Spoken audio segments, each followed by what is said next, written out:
Welcome to the wonderful world of dance, bringing you exclusive interviews with top dancers and choreographers and reviews of the world's best companies across the globe. You can find lots more on our website at thewonderfulworldofdance.com. Hi, this is Savannah Saunders from The Wonderful World of Dance, and today I'm so excited to be introducing Adrienne Hart, the Artistic Director and Choreographer of Neon Dance. Adrienne is going to be curating what's called Wildcard Evening, which is an evening of contemporary dance at London's Sadler's Wells, and this is taking place on the 22nd and 23rd of March. Hi Adrienne, thank you so much for joining us. Hi there, thanks for inviting me.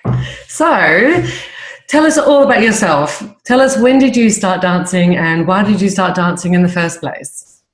Well, I don't know if I had a choice in the matter. I was 3 when I first started to dance, and my mum took me along to a ballet class because I was quite shy as a child, and she thought it would help me with my confidence. And I never stopped. I really found it a brilliant way to express myself, and there were some really fantastic dance classes around the area that I grew up in, and discovered a place called Swindon Dance, which really was a mecca for a lot of young choreographers making work at the time, still is today. And so, yeah, it kind of really hooked me in, and I've never stopped. So when you were younger and you were sort of doing your classes, what sort of classes were you taking, and where were your interests from an early age in terms of the type of dance that you ended up pursuing? It was really quite eclectic. I think, I mean, a lot of children, they start off with ballet classes and tap classes. I was one of them. But I think from possibly 9-10 years old, I did my first contemporary dance class, and there was something about that way of moving, of being in a space, that I really took to. And even though I kept up all the different styles of dance, and I became really curious about new styles as they would come into fashion, urban dance styles, all this kind of stuff. I loved doing all of that, but I kind of really knew from quite a young age that contemporary was the route in which I wanted to take. That's really interesting that you were able to go to, as you say, a mecca for choreography in Swindon. Tell us about the training that you also went on to do with the London Contemporary Dance School. Yeah, absolutely. Well, in a way, it felt very much a continuation of what I'd already started at Swindon Dance. Through and all around the country, they have now these brilliant youth dance centre for advanced training courses. And at the time, I was able to work with choreographers like Wayne McGregor when I was 14 years old, and that's all very exciting. Yeah. So then when I went on to begin my degree course at London Contemporary Dance School, yeah, it really felt like a continuation of that training, but then obviously it getting a bit more serious and thinking, okay, how do I make a career out of this passion? And when you were at the London Contemporary Dance School and you were thinking about this future journey and wanting to create and craft a profession, as you just mentioned, what was going through your mind in terms of the different paths or the future that you saw for yourself? Well, it was interesting because I think a lot of people presumed that I would want to have a performance career, and I was kind of known as being more of a technical dancer. But during that 3 years, and it goes by so quickly, I must say, when you're training, but during that 3 years, I really took to and became increasingly interested in choreographing and making work and thinking beyond just myself as an individual dancer and thinking about the bigger picture. So I would say there was a turning point in my second year that I really started to select courses and start to make work for my own. And what is about making your own work that has as you say, from those early days in your training, what is it about making your own work that's captured your sort of heart and soul and your creativity to want to really drive down that path? I think it's what's really inspired me is this idea of collaborative practice. Mm-hmm. So again, during my second year, I think we had the opportunity to work with a visual artist and or to a composer, and I worked with a visual artist, and just this opportunity to be in the room with an artist that's also interested in making, but another discipline. And then what happens when those two worlds collide, that really inspired me, and I thought, wow, I want to continue doing this and finding ways to bring artists together and create something that we couldn't create alone. And you went on to become Dream Artist at the Pavilion Dance Southwest. Tell us about that experience and the importance of the support that you've received to enable you to be able to create work and, as you say, to collaborate with others. Yeah, that opportunity at Pavilion Dance Southwest was a real step change, I would say, in the way that I ran and still do run my company Neon Dance. I think up until then it was very much project based, and at that point in time I had the opportunity, alongside support from Arts Council, to enable me to work with a producer in a longer term situation, instead of really just towards one production and then all that momentum being lost. So having a sustained 2-year period of Dream Artist associateship enabled me to galvanize more support and to keep making work. So it's really helped me get to where I am today. And did this lead to you being selected onto the Sadler's Wells Summer University program? Was that the next step that you took in your career? Yeah, I mean, it all sort of came about around the same time. So I think I'd already, I'd just started the Dream Associateship at Pavilion Dance, and then also this opportunity came about at Sadler's Wells. So it was a really wonderful series of steps that I took. And yeah, there's something about that support that, rather than it being a one-off commission happening over a series of years, that mean that whether it's an organisation or a funding body, they've really invested in you in that time span. And it's about the confidence, but it's also about having that support in place to help you grow as an artist. And when did you when did you actually form Neon Dance? Well, it was actually, I mean, I'm so naive when I think about it, but it was only a year out of graduating from London Contemporary that I this idea of Neon being this entity in which I collaborate with others. So this is all the way back in end of 2003. But yeah, it's only been, I'd say, since 2010 that I really started to get serious about focusing my attention on it as a company, and it being a full-time endeavour. But that's still, we're talking going on to 8 years running, as you say, as a full-time endeavour. That is a significant achievement, particularly in an environment where funding is difficult, and you're a female choreographer as well. And we've had discussions on this show about the challenges that all photographers face, but also female choreographers.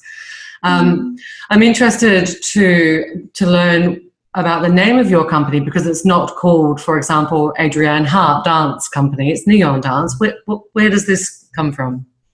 I've always had an interest in branding. It's completely unrelated to dance in a way, but in a way it's not. I guess I wanted a vehicle for collaboration.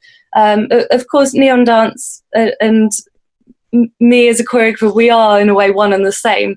But I wanted to let go of the ego and have this idea of different artists coming together and producing something they couldn't have created alone. And I guess by having a name that's separate from me as a individual choreographer enabled me to perhaps take a journey and for not every work to be the same, perhaps the choreographic language to change depending on who I'm inviting into the room with me. So that felt important to me to have this to separate myself from the name of the company. And you mentioned there your choreographic language. How would you describe your choreographic language, or how do others describe it? So difficult to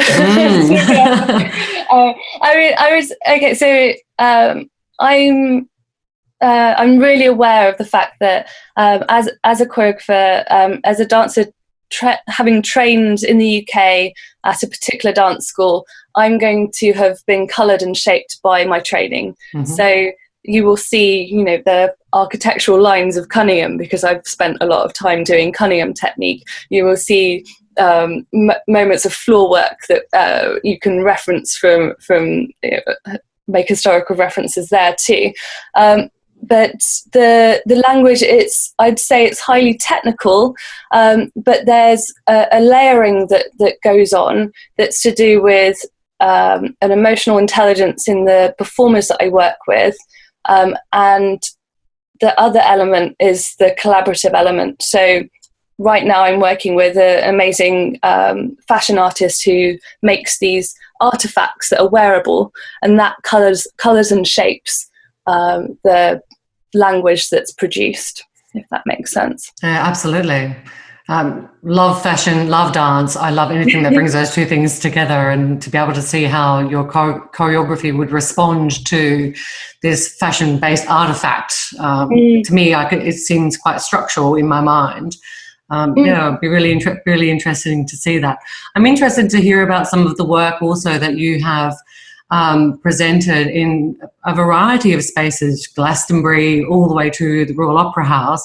How have these venues as well also influenced the works that you have created?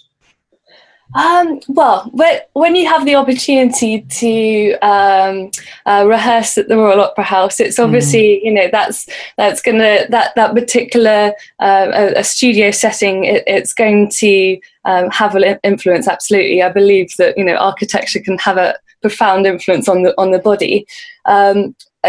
Then you take a work, often the same work, to a very different context, like as you mentioned Glastonbury, and you have to adapt. It's a very different audience.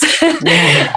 But I love that. I love creating work that has that kind of adaptability and the ability to scale up or down, and to talk to audiences in a way on their terms. But it's I think about the in the making process and enabling everything not to be too rigid, there to be a clear structure and everything's to be set, but also again giving agency to the performers and allowing them to make in the moment decisions. And you mentioned the sort of scalability and responding to the architecture or the setting. You've created work, or you've worked in places like Russia and Norway and Germany, Kosovo. These are very different locations, as you mentioned, to your training here in the UK. How were those experiences as a creator and as an artistic director presenting works over there?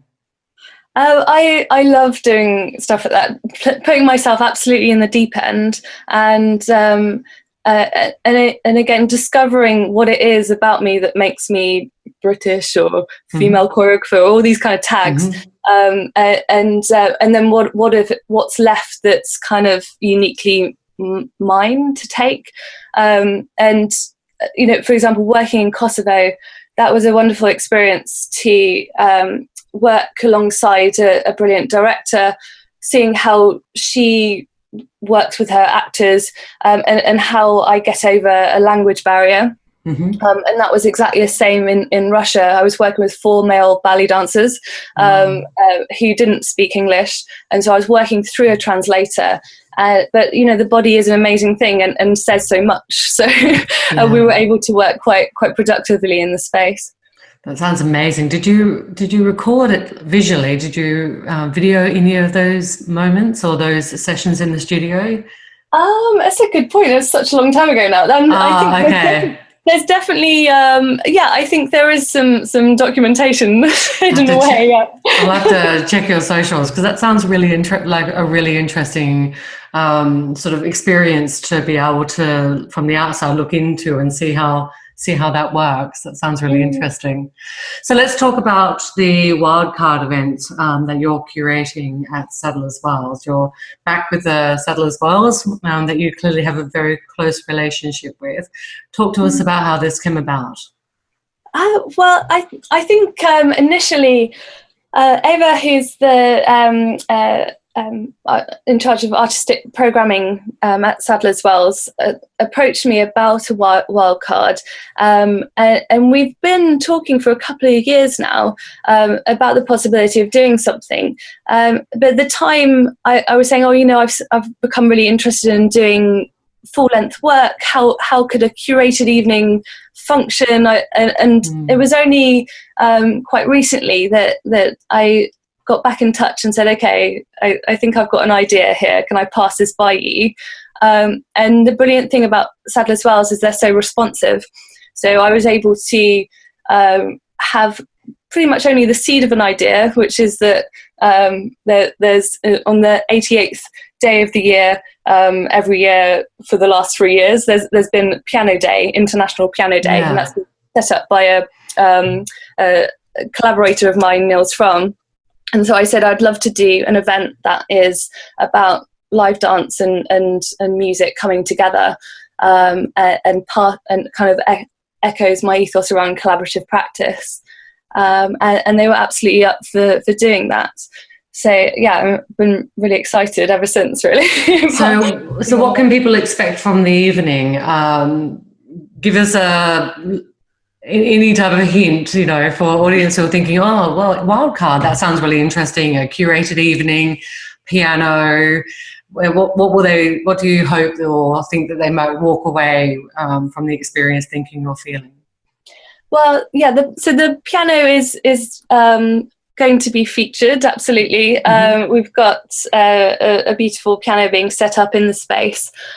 There's going to be, and the piano is a through line. So I've invited a visual artist called Lily Hunter Green to present her work in the Khan space, which is just off of the cafe when you first enter. And the piece is called Tuning In, and it looks at the declining bee population and how farmers are apparently using tuning forks, as in a piano tuning fork, to pollinate flowers, because there's the bees and the flowers are out of sync with one another. So it's a beautiful piece of work, and obviously connects with Piano Day for me. And so, yeah, you'll get to experience that. Audiences will have the opportunity to have a sense of behind the scenes of neon dance. I've got a brilliant photographer, Oliver Holmes, presenting his behind the scenes photography of us in the studio. And I've got a documentary film from Tom Schumann being presented. And this is all free for anyone that doesn't have a ticket. They can come in and just see this part of the night. And then once you enter the space, we've got 2 of my own works being presented that are excerpts. One being a production called Empathy that's been touring for a while now. And that's, as the title suggests, it's all around the subject of empathy, looking at the empathy spectrum. And the other production is a brand new work called Mahajanika, which again is all around collaboration and about working with artists outside of the UK. So I've been privileged to work with an award-winning dance artist called Pishet Klunchin, who is based out in Thailand, and that's been in partnership with a composer here in the UK called Sebastian Reynolds. So we'll be testing that out for the first time as well. Fantastic. And then finally, so we've got, I mean, it's so jam-packed, so we could talk about it. But on top of that, we've got some special guests. So we've got John Camille Farrar, who is an amazing pianist, who's performing. We've got Maeva, who is an incredible dance artist, Maeva Befilot, who is originally, she worked with Hofesh for many years, and I've kind of matched the two of them together, and there's going to be a sort of live encounter between the two of them on the night too. Well, that sounds, as you say, a jam-packed evening or 2 evenings. Yeah. I love how actually the audience experience starts right in almost before you pick up your ticket and walk through the cafe type area, and before you even get into the space. I think that's fantastic. Really drawing people into an entirely new type of getting to see different types of artists coming together. It sounds fascinating. It really sounds exciting. I think for those who, as you say, don't have tickets, get your tickets. But otherwise, if you're wandering past, like many of us do, drop in and have a look at the photographic work and see what else is going on. It sounds absolutely fantastic, Adrienne. Thank you. So, but before I let you go, I really wanted to just ask you a couple of things about your role as artistic director. You mentioned you're presenting 2 works of your own from Neon Dance Company, and you have this dual role, artistic director and choreographer, which many artists do. They have this dual role. But for you, what is the sort of greatest joy that you have in having your own company? Well, it's such a luxury, isn't it? It's having the opportunity to discover, to find things that I find interesting about the world, about the human experience, and then considering bringing together teams of artists, both from the UK and abroad, to create something that's beyond me as an individual. And you never quite know until you put it in front of a live audience what the reaction will be. But I'm absolutely fascinated by sitting at the back of the audience and sort of reading people's backs, it's also terrifying, of course. And it's not an easy job to do, but when I have the opportunity when I'm invited to recently I got invited to go out to Japan, and it's such a privilege to be invited to another country or to work with another company, but particularly when it's your own work that's being invited out, and I'm never going to get tired of that, I don't think. No. And you mentioned there some of the highlights, but also that it can be quite difficult. What are some of the challenges that, as an artistic director of your own company, that you face? Where to start? I mean, it's just always a challenge, and as you've mentioned earlier in the interview, there's always the issue of funding. You can, for me, I don't have the problem with coming up with ideas. I always have ideas that I would like to turn into works for the stage and screen, and it's about how do you make them happen? How do you turn them into works that can tour for a long time? And for me, I think it's been about finding the right team of people to help me do that, and kind of recognizing how much work you can do as an individual, and also recognizing the times where you just have to say, no, I can't write another application for you. See earlier submission. Yeah, absolutely. But we've been very fortunate with our support to date. And clearly some well-deserved support there. And just how many artists within your company do you have? It does vary from project to project. The last project we had 5 professional dance artists performing with us. With the project that I just mentioned, the Thai project Mahajanika, there's only 2 dance artists, but then 3 live musicians on stage. So it's a smaller configuration. And what is your vision for the future for your company? As we talked about earlier, you've been doing this full time now for the last 7 or 8 years. What does the next 7 or 8 years look like to you and your vision? Well, I mean, it's an interesting time at the minute because we're sort of plotting and planning. I've been working with someone called Sue Davies, who's brilliant at supporting me and my professional development. And our plan is to keep doing what we're doing. In the short term, I've got a premiere of my new work in September out in Japan. And then we hope to tour that. We've got a UK tour coming up in the autumn. And yeah, it's more of the same, I'd say. Yeah, brilliant. It's interesting because when I listen to you talk about your company and your work and your experience, I hear you mention the words professional development or development quite a bit, which is really interesting when you contrast it to, good 8 solid years under your belt, and you list off this sort of incredible roster of artists and collaborations that you are or have undertaken to date. It sort of sounds like actually maybe you're moving beyond the development stage, although we never stop developing. It's just interesting sort of where you are in your journey, and yeah. Yeah, I think I don't want to ever stop learning, I guess, and to keep being. I'm a very curious person in general, and I think it's really healthy to take stock of where you are and obviously acknowledge the skills that you've acquired along the way, but also to recognise that with every stage that you get to, there's still more to learn. So much more always to learn, isn't there? Yeah. It's like a never-ending journey. Absolutely. So before we wrap up, I just wanted to ask you, and talking about the things that we need to learn and the opportunities to discover and to be curious.